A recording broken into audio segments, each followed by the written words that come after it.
Esterification.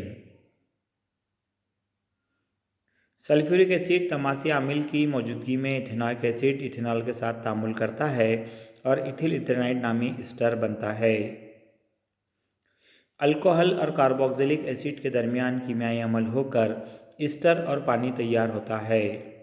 इस तामुल में alcohol और कार्बोक्सिलिक एसिड के दरमियान जब अमल होता है तो पानी का साल्मा खारिज होता है और इथिल इथेनाइड तैरान पजीर मरकब तैयार होता है।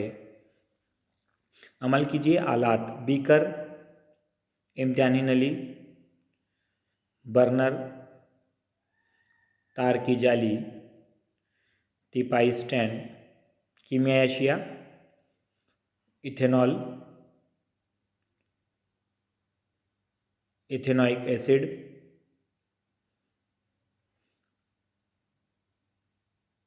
मुर्तकिज़ सल्फ्यूरिक एसिड और पानी।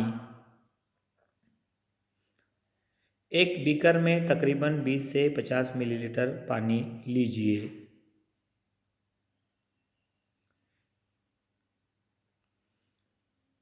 टिपाई स्टैंड पर तार की जाली रखिए।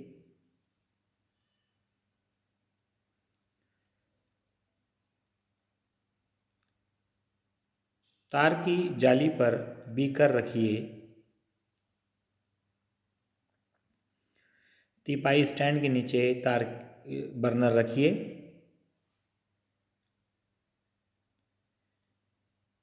एक इम्तिहानी नली में 1 मिलीलीटर इथेनॉल और 1 मिलीलीटर इथेनॉइक एसिड लीजिए और इसमें चंद कतरे मुर्तकिज़ सल्फ्यूरिक एसिड के डालिए। इम्तिहानी नली को बीकर में रखकर तकरीबन 5 मिनट तक गर्म कीजिए।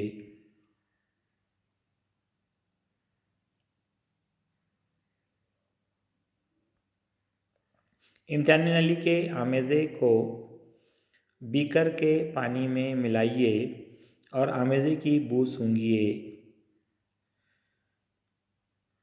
आमेज़े में मीठी खुशबू आती है।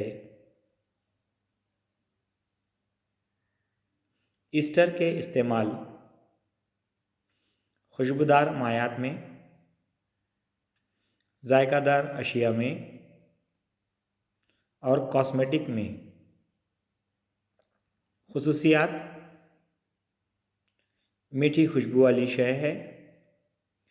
फलों का जायका एस्टर की वजह से होता है।